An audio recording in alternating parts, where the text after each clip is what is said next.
বিশাল এক জাহাজ সমুদ্রের বুক চিরে গন্তব্যের দিকে এগিয়ে চলেছে। লোকসংখ্যা প্রচুর, বাহির ভিতর সর্বত্রই বনে আদমের ভিড়। তিল ধারণের ঠাঁই নাই যেন। প্রতিটি যাত্রীর চেহারায় হাসি খুশি ভাব, কারণ আর দুদিন পরই গন্তব্যে পৌঁছবে তারা। কিন্তু খানিক বাদে তাদের হাসি খুশি ভাব হাওয়ায় মিলিয়ে গেল, মলিন হয়ে গেল সবার মুখ। রং তামাশা ছেড়ে সবাই বেরিয়ে এলো বাইরে। প্রতিটি নিঃশ্বাসে জপতে লাগলো আল্লাহর নাম। সাগরে ঝড় উঠেছে, প্রচণ্ড ঝড়। বড় বড় ঢেউ এসে আছড়ে পড়ছে জাহাজের গায়ে। শান্ত সমুদ্র এখন চরম বিক্ষুব্ধ, সীমাহীন উত্তাল। ঢেউয়ের আঘাত ও বাতাসের তীব্রতায় জাহাজটি একবার এদিকে আর একবার ওদিকে হেলছে। ক্যাপ্টেন তার সর্বশক্তি প্রয়োগ করে জাহাজটিকে রক্ষার জন্য চেষ্টা করছেন, কিন্তু শেষ পর্যন্ত তিনি ব্যর্থ হলেন। ঝড়ের তাণ্ডবে পড়ে জাহাজটি আস্তে আস্তে ডুবে যেতে লাগলো। যাত্রীদের চোখে মুখে এখন মৃত্যুর ভয়াল ছাপ স্পষ্ট। প্রতিটি কক্ষ থেকে ভেসে আসছে করুণ আর্তনাদ। ওদের আর্তচিৎকারে আকাশ বাতাস প্রকম্পিত হচ্ছে। সবাই বাঁচার জন্য উদ্গ্রীব। যাত্রীরা জানে এ অবস্থায় ওদের বাঁচার কোনো আশা নেই, তবু ওরা বাঁচার জন্য চেষ্টা করছে। হিতাহিত জ্ঞান হারিয়ে ছুটাছুটি করছে এখান থেকে সেখানে। কিন্তু বিস্ময়ের ব্যাপার হলো, এ বিপদসংকুল পরিস্থিতিতেও এক নওজওয়ান সম্পূর্ণ ভাবলেশহীন। তার চেহারায় কোনো মলিনতার ছাপ নেই, নেই ডুবে মরার কোনো ভয় শঙ্কা। তার চেহারা আগে যেমন উজ্জ্বল ছিল, এখনও তাই আছে। তার অবস্থা অন্যান্য যাত্রীদের থেকে সম্পূর্ণ ভিন্ন। জাহাজ ডুবে যাওয়ায় নওজওয়ান হাবুডুবু খাচ্ছিল। এমন সময় হঠাৎ সে একটি কাষ্ঠখণ্ড দেখতে পেল। বেশ বড়ই ছিল এটি। নওজওয়ান দেরি করল না, তাড়াতাড়ি তাতে চড়ে বসল। সে দেখল যাত্রীদের কেউ আর বেঁচে নেই। ইতিমধ্যেই পানিতে ভাসতে লাগলো। ভাসতে ভাসতে একসময় ওটা মালদ্বীপে গিয়ে ঠেকল। তীরে পৌঁছে নওজওয়ান আল্লাহ পাকের শুকরিয়া আদায় করল, 2 রাকাত নামাজ পড়ল। তারপর ক্লান্ত পরিশ্রান্ত শরীর নিয়ে অজানার উদ্দেশ্যে হাঁটতে লাগলো। হাঁটতে হাঁটতে এক পর্যায়ে সে একটি জঙ্গলের কাছে পৌঁছালো। সেই জঙ্গলে একটি কুঁড়ে ঘর ছিল। নওজওয়ান কুঁড়ে ঘরের কাছাকাছি গিয়ে বলল, ঘরে কে আছেন? দয়া করে একটু বেরিয়ে আসুন। নওজওয়ানের ডাকে এক বৃদ্ধা মহিলা বের হয়ে এলেন। বললেন, বাবা, তুমি কে? কোত্থেকে এসেছো? কেন এসেছো? কোথায় বা তোমার গন্তব্যস্থল? যুবক পূর্বের সব ঘটনা সব বিস্তারে বর্ণনা করে বৃদ্ধাকে শোনালো। যুবকের কথা শুনে বৃদ্ধার মনে দয়ার সঞ্চার হলো। তিনি বললেন, বাবা, তোমাকে আমি আশ্রয় দিলাম, তুমি কোনো চিন্তা করো না। যতদিন মন চাই আমার এই গরিবালয়ে অবস্থান করো। নওজওয়ান বৃদ্ধার নিকট থাকতে লাগলো। দীর্ঘদিন অতিবাহিত হওয়ার পর একদিন যুবক দেখল বৃদ্ধা ফুঁপিয়ে ফুঁপিয়ে কাঁদছেন। সে জিজ্ঞেস করল, মা, আপনি কাঁদছেন কেন? বৃদ্ধা বললেন, তোমার কাছে বলে কি হবে বাবা? যুবক বলল, বলেই দেখুন আমি আপনার কোনো উপকার করতে পারি কিনা। বৃদ্ধা বলল, আমাদের দেশে বহু আগে থেকে একটি নিয়ম চালু হয়ে আসছে। নিয়মটি হলো, প্রতি বছর একটি নির্দিষ্ট সময়ে একজন যুবতী মেয়েকে সাজিয়ে গুছিয়ে সুন্দর করে গির্জায় নিয়ে যাওয়া হয়। সারা রাত সে একাকী ওই গির্জায় অবস্থান করে। দুঃখের বিষয় হলো, ওই মেয়েটিকে সকালবেলা আর জীবিত পাওয়া যায় না। মৃত অবস্থায় তার লাশ বের করা হয়। এবছর ওই দিনটি আগত প্রায়। আমি কাঁদছি এই জন্য যে সরকারি লোকেরা গির্জায় দেওয়ার জন্য এবছর আমার একমাত্র মেয়েকে নির্বাচন করেছে। বাদশাহ আমার নিকট এই ফরমান পাঠিয়েছেন যে আমি যেন আগামীকাল তাকে সাজিয়ে গুছিয়ে সুসজ্জিত করে প্রস্তুত করে রাখি। বিকেলে নাকি বাদশাহের লোকেরা এসে তাকে নিয়ে যাবে। বৃদ্ধার মুখ থেকে এসব কথাবার্তা শুনে নওজওয়ান বলে উঠল, মা, আপনি কোনো চিন্তা করবেন না। আপনার মেয়ের পরিবর্তে আমাকে সাজিয়ে পরিপাটি করে বাদশাহর লোকদের হাতে অর্পণ করবেন। এরপর যা করার আমিই করব। বৃদ্ধা বললেন, যদি বাদশাহ এ কথা জেনে যায়? নওজওয়ান বললেন, না, কিছুতেই তিনি জানতে পারবেন না। হ্যাঁ, আপনার কাছে আবেদন হলো, আপনি কারো কাছে ঘুণাক্ষরেও এ কথা বলবেন না। নওজওয়ান ছিল খুব সুন্দর ও সুদর্শন, এখনও তার দাড়ি ওঠেনি। মেয়েদের কাপড় চোপড় পরিধান করিয়ে যখন তাকে সুন্দর করে সাজানো হলো, তখন বোঝার কোনো উপায় রইল না যে সে পুরুষ না মহিলা। পরদিন বিকেলবেলা সত্যি সত্যি বাদশাহের লোকেরা বৃদ্ধার বাড়িতে এসে হাজির হলো। মেয়েটিকে প্রস্তুত করে রাখার জন্য বৃদ্ধাকে তারা অশেষ ধন্যবাদ জানালো। বলল, আজ পর্যন্ত যখনই কোনো মেয়েকে আনার জন্য গিয়েছি, তখনই সেখানে সৃষ্টি হয়েছে এক বেদনাবিধুর পরিবেশ, কিন্তু আজই তার বিপরীত দৃশ্য দেখতে পেলাম। বাদশাহের নির্দেশের প্রতি আপনার অমলিন শ্রদ্ধা প্রদর্শন দেখে সত্যিই আমরা গর্ববোধ করছি। আসলে প্রতিটি নাগরিকের জন্য বাদশাহের নির্দেশ এভাবেই খুশি মনে বিনা বাক্য ব্যয়ে মেনে নেওয়া উচিত। যা হোক, বাদশাহের লোকেরা ওই যুবককে যুবতী মনে করে গির্জায় নিয়ে গেল। গির্জাটা ছিল সমুদ্রের তীরে। সেখানে যাওয়ার পর তারা ওই যুবককে গির্জায় ঢুকিয়ে বাইরে দিয়ে দরজা বন্ধ করে চলে এলো। যুবক এখন একা, সেখানে আর কেউ নেই। আগেই সে উজু করে নিয়েছিল। বাদশাহের লোকজন চলে যাওয়ার পর সে 2 রাকাত নামাজ পড়ল।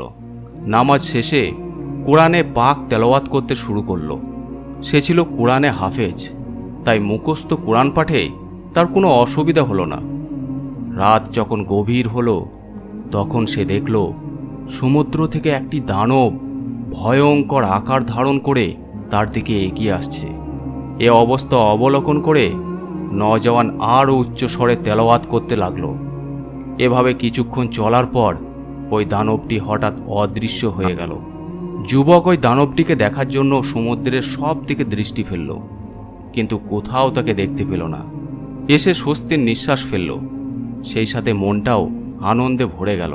পরদিন সকাল, নিয়ম অনুযায়ী বাদশাহের লোকেরা লাশ নিতে এলো, কিন্তু দরজা খুলে লাশের পরিবর্তে জলজ্যান্ত একটি মানুষ দেখে তারা কেবল আশ্চর্যই হলো না, নির্বাকও হয়ে গেল। কিছুক্ষণ তাদের মুখ থেকে কোনো কথাই বের হলো না। খানিক পর তারা জিজ্ঞেস করল, ওহে, কোন জিনিস তোমাকে মৃত্যুর হাত থেকে বাঁচিয়ে রাখলো? সে তখন সব কিছু খুলে বলল।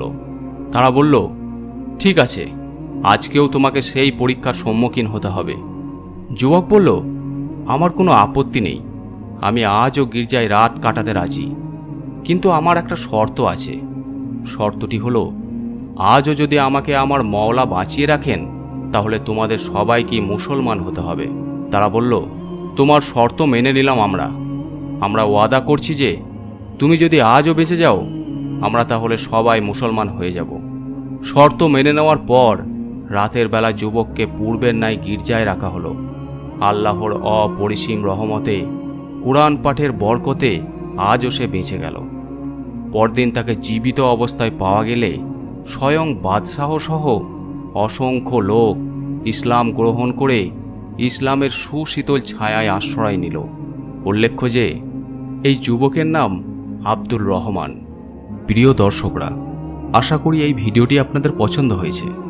যদি ভালো লেগে থাকে তাহলে একটি লাইক ও শেয়ার করুন, যাতে অন্য মুসলিম ভাই বোনেরা এটি জানতে পারে, এবং এই ধরনের আরও ভিডিও পেতে আমাদের চ্যানেলটি সাবস্ক্রাইব করুন। আসসালামু আলাইকুম।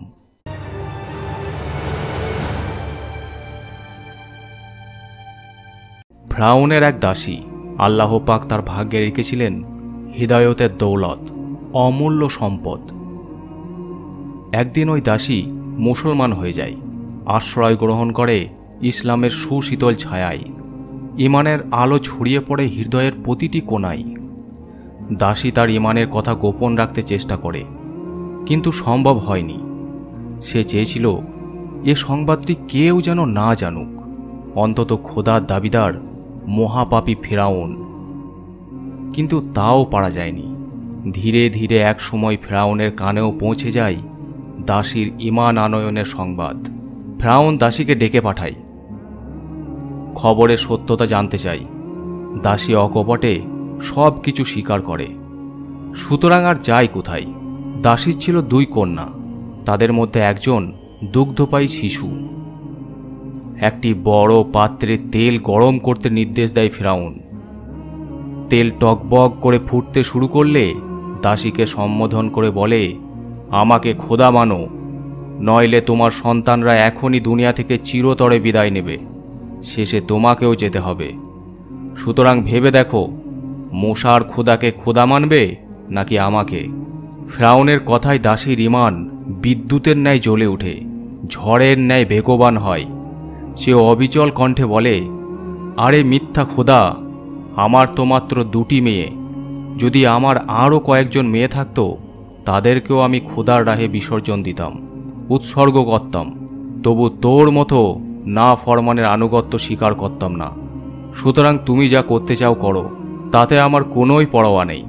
আমি তো এ ত্যাগের প্রতিদান চাইব ওই আল্লাহর কাছে, যিনি তোমারও খোদা। নিষ্ঠুর ফিরআউন আর দেরি করল না।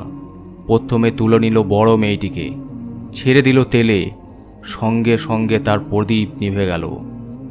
কোনো মা যদি তার সন্তানকে এভাবে দেখে, তাহলে কেমন লাগবে ওই মায়ের? কেমন হবে তার অনুভূতি? এ অনুভূতি কি মানুষের ভাষায় ব্যক্ত করা সম্ভব? না, মোটেও সম্ভব নয়। অসম্ভব, একেবারেই অসম্ভব। মেয়েটিকে তেলে নিক্ষেপ করার সাথে সাথে সরে যায় মায়ের সম্মুখ থেকে পার্থিব জগতের পর্দা। অদৃশ্য জিনিস দৃশ্যমান হয়ে ওঠে তার চোখের সামনে। মা পরিষ্কার দেখতে পায় মেয়ের রূহ তার শরীর থেকে আলাদা হয়ে উড়ে যাচ্ছে আকাশ পানে, আর যেতে যেতে বলছে, ধৈর্য ধরো মা, বেহেশতে দেখা হবে। এবার দ্বিতীয় মেয়ের পালা, দুগ্ধপায়ী শিশুর পালা, বুকের মানিকের পালা। কঠিন পিরান ফিরআউন আবার এগিয়ে যায় মায়ের দিকে, কেড়ে নেয় বুকের মানিককে, ছেড়ে দেয় তেলে। উফ, কি নির্মম দৃশ্য, কি হৃদয় বিদারক চিত্র! পুনরায় উঠে গেল অদৃশ্যের পর্দা।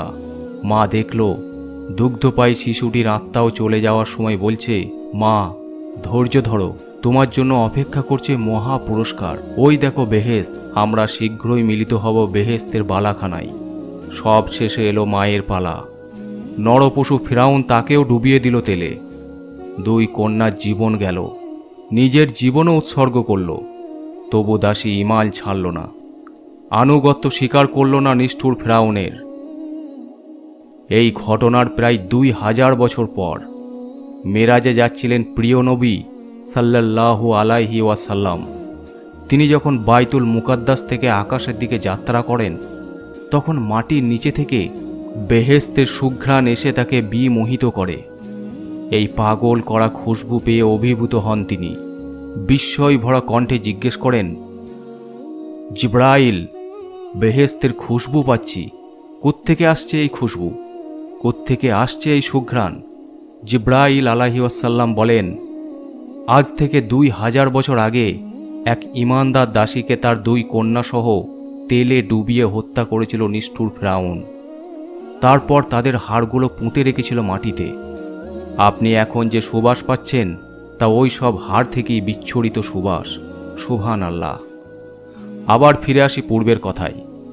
ফিরআউনের এই বিভৎস কাণ্ড প্রত্যক্ষ করেছিল তার পরিষদের লোকজন, পরিবারের লোকজন, প্রত্যক্ষ করেছিল তার প্রাণপ্রিয় স্ত্রী আসিয়াও। এই ঘটনা আসিয়ার মনোজগতে দারুণভাবে নাড়া দেয়, প্রচণ্ড আলোড়ন সৃষ্টি করে। ভাবে যে এত শক্তিশালী কোন সেই জিনিস, যার কারণে একজন মা তার চোখের সামনে সন্তান বিসর্জন দিতে পারে, অকাতরে বিলিয়ে দিতে পারে নিজের জীবনটাও। অবশেষে তার বিশ্বাস হয় একমাত্র সত্য প্রভু ছাড়া আর কারো জন্য এভাবে জীবন দেওয়া যায় না। আসিয়া বুঝে দাসের দিনই প্রকৃত দিন, তার পথই নির্ভুল পথ, তার ঈমানই খাঁটি ঈমান। অতএব জীবনের কামিয়াবির জন্য এই দিনকেই গ্রহণ করতে হবে, এই ঈমানই আনয়ন করতে হবে, চলতে হবে এই পথেই। সুতরাং আসিয়া দেরি করল না। মূসা আলাইহিস সালামের রবের ওপর ঈমান এনে মুসলমান হয়ে গেল। আসিয়া ছিল ফিরআউনের সবচাইতে প্রিয় জীবনসঙ্গিনী। সকলের চেয়ে সে বেশি ভালোবাসত তাকেই। তাই ফিরআউন যখন শুনল আসিয়া মুসলমান হয়ে গেছে, তখন তার মাথায় যেন আকাশ ভেঙে পড়ল। শুধু তাই নয়, গোটা মহলে নেমে এলো শোকের ছায়া। ফিরআউন নানা কৌশল অবলম্বন করল আসিয়াকে ফিরিয়ে আনতে, নানাভাবে বুঝালো সে, কিন্তু তার সব চেষ্টা ব্যর্থ হল। অবশেষে তাকে জেলখানায় বন্দি করল, ক্ষুধা তৃষ্ণায় কষ্ট দিল, কিন্তু ঈমান এমন এক শক্তি যা আঘাত পেলে কেবল বেরিয়েই চলে। যত শক্তভাবে আঘাত করা হয় ততই তার শিকড় গভীরে চলে যায়। তাই তো এক দুর্বল নারী ক্ষুধার যন্ত্রণা সয়ে নিয়েছে, তবু ফিরাউনের অবদান মানেনি। সব শেষে এলো এক কঠিন নির্দেশ। ফিরাউন বলল, ওকে শুলিতে চড়াও। পৃথিবীর ইতিহাসে শুলির আবিষ্কারক হলো ফিরাউন। ফাঁসির প্রথাও সেই চালু করেছে। শুলি দেওয়ার নিয়ম হলো 2 হাত দুদিকে প্রসারিত করে 2 হাতে তালুর কাঠের ওপর বিছিয়ে তাতে প্রেক মারা হয়। অনুরূপভাবে প্রেক মারা হয় 2 পায়েও। অতএব সেই কাঠ ব্যক্তিসহ দাঁড় করানো হয়। তখন সেই ব্যক্তি অসীম যন্ত্রণায় দগ্ধ হয়ে কাতরাতে কাতরাতে সেখানেই প্রাণ ত্যাগ করে। ফিরাউনের নির্দেশে আসিয়াকে শুলিতে চড়ানোর প্রস্তুতি শুরু হলো। তুলতুলে নরম হাত, যে হাত কোনোদিন শক্ত তৃণ পর্যন্ত স্পর্শ করেনি, সেই রেশম কমল হাতে মারা হলো লোহার প্রেক। যে পা কোনোদিন শক্ত ভূমি মারায়নি, সে পায়েও ঢোকানো হলো লৌহ প্রেক। শুধু কি তাই? না, শুধু এতটুকু কষ্ট দিয়েও পাষণ্ড ফিরাউন ক্ষান্ত হয়নি। সে পুনরায় নির্দেশ দিল, ওই দেহ থেকে চামড়া আলাদা করে নাও, অত্যাচারের মাত্রা বাড়িয়ে দাও। সঙ্গে সঙ্গে সেই নির্দেশও পালন শুরু হলো। কত নির্মম সেই দৃশ্য, কত নিষ্ঠুর সেই অত্যাচারী ফিরাউন। ঈমান আঘাত পেলে জ্বলে ওঠে। তাই ভয়ানক এই বিপদের মুহূর্তেও আসিয়ার ঈমানে বিন্দু বরাবর হ্রাস পেল না, বরং জ্বলে উঠল স্ফুলিঙ্গের মতো। এই কঠিন অবস্থায় আসিয়া আল্লাহ তাআলার দরবারে দোয়া করল, হে আমার প্রতিপালক, তোমার সান্নিধ্যে আমার জন্য বেহেশতে একটি ঘর নির্মাণ করো, আর আমাকে মুক্তি দাও ফিরাউন ও তার দুষ্কর্ম থেকে, সেই সাথে নিষ্কৃতি দাও জালেম সম্প্রদায় থেকেও। তার সে দোয়াই সেদিন আল্লাহর আরশ পর্যন্ত কেঁপে উঠেছিল। সাথে সাথে আল্লাহ পাক রিদওয়ান ফিরিস্তাকে বললেন, আসিয়ার চোখের সামনের পর্দা সরিয়ে দাও, অদৃশ্যকে করে দাও দৃশ্যমান, দেখিয়ে দাও তাকে বেহেশতের সেই ঘর যেখানে সে চিরকাল থাকবে। নির্দেশ পালিত হলো সঙ্গে সঙ্গে।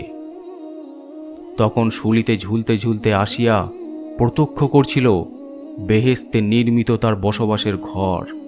বেহেশতের ঘর প্রত্যক্ষ করতেই আল্লাহ তাআলার নির্দেশের ফেরেশতা তার রূহ কবজ করে নেয়।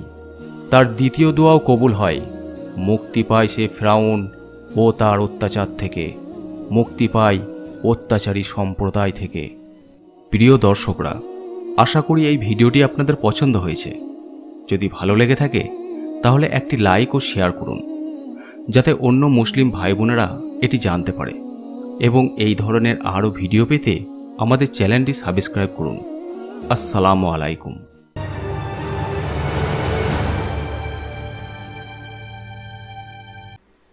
বনি ইসরায়েলের সময় এক ছোট্ট গ্রামে বারসিসা নামে অত্যন্ত ধার্মিক এক ব্যক্তি ছিল। তাকে সন্ন্যাসী বলা যেতে পারে। সে আল্লাহর একাত্মবাদে বিশ্বাস করত, আর বিশ্বাস করত যে ঈসা আলাইহিস সালাম আল্লাহর একজন রাসূল। সেই গ্রামে 3 ভাই ও 1 বোন থাকত। সেই ভাইদের জিহাদের জন্য ডাকা হলো, কিন্তু তারা বোনকে একা রেখে যেতে চাইল না। কার কাছে রাখবে চিন্তা করতে লাগলো।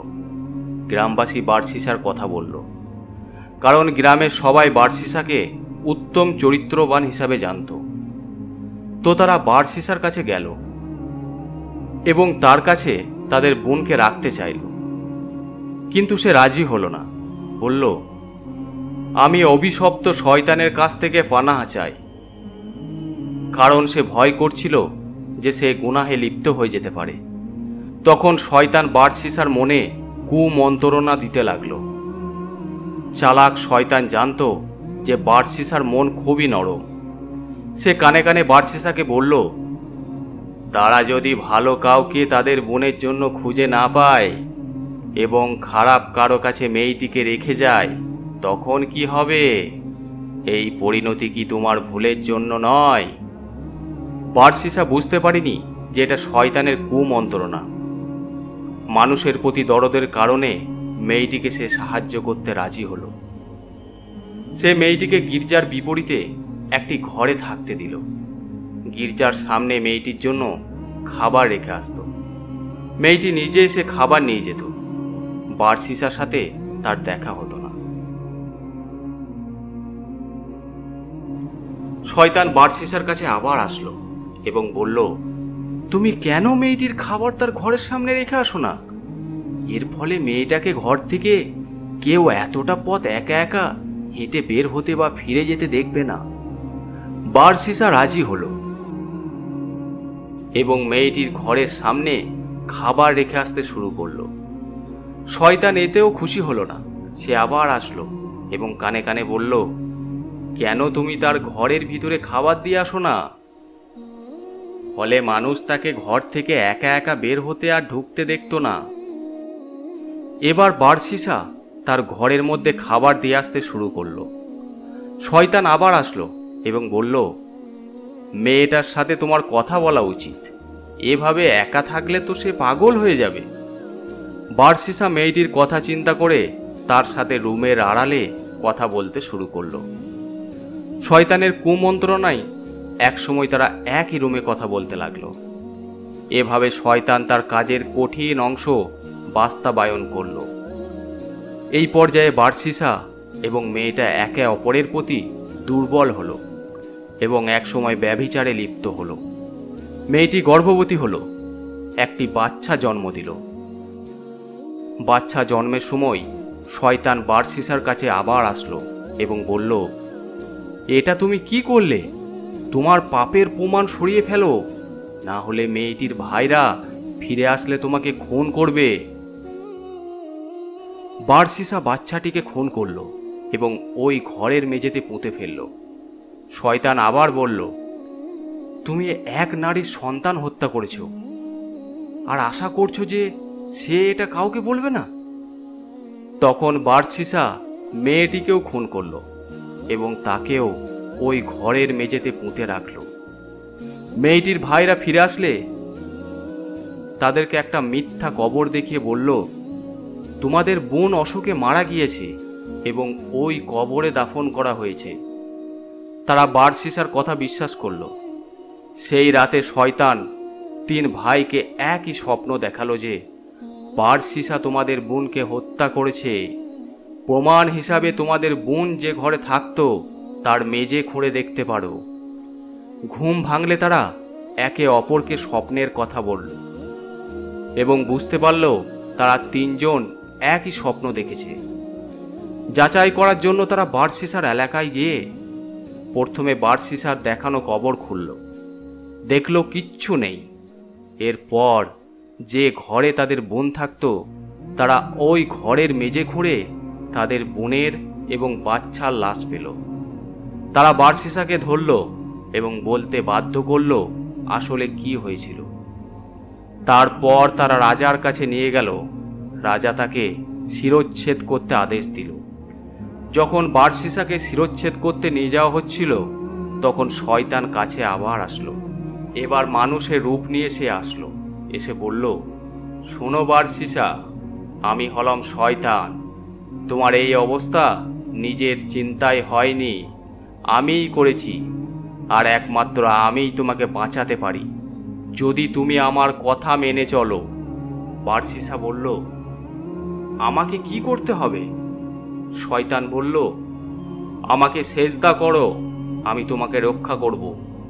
তো বাঁচার জন্য মরিয়া হয়ে বার্সিসা শয়তানকে সিজদা করল এবং কাফের হয়ে গেল। সিজদা করার সাথে সাথে শয়তান তাকে বলল, আমি এখন তোমার থেকে মুক্ত। আমি আল্লাহকে ভয় করি, যিনি বিশ্ব জগতের প্রতিপালক।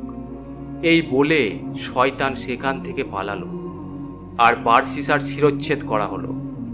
কিয়ামতের দিন বার্সিসাকে যখন জীবিত করা হবে তখন সে শয়তানকে সিজদা করতে করতে উঠে দাঁড়াবে। দেখুন শয়তান কিভাবে বার্সিসাকে ফাঁদে ফেলেছিল। সে এসেছিল বন্ধুর বেশে, ভালো ভালো কথা বলতে আর আপাত দৃষ্টিতে ভালো কাজে উৎসাহ দিতে, কিন্তু আসলে সে ছিল সবচেয়ে বড় শত্রু। আল্লাহ বলেন, তাদের দৃষ্টান্ত শয়তান যে মানুষকে বলে কুফরি করো, অতঃপর যখন সে কুফরি করে তখন শয়তান বলে আমি তোমার থেকে মুক্ত। আমি বিশ্বজগতের প্রতিপালক আল্লাহকে ভয় করি। প্রিয় দর্শকরা, আশা করি এই ভিডিওটি আপনাদের পছন্দ হয়েছে। যদি ভালো লেগে থাকে তাহলে একটি লাইক ও শেয়ার করুন, যাতে অন্য মুসলিম ভাই বোনেরা এটি জানতে পারে। এবং এই ধরনের আরও ভিডিও পেতে আমাদের চ্যানেলটি সাবস্ক্রাইব করুন। আসসালামু আলাইকুম।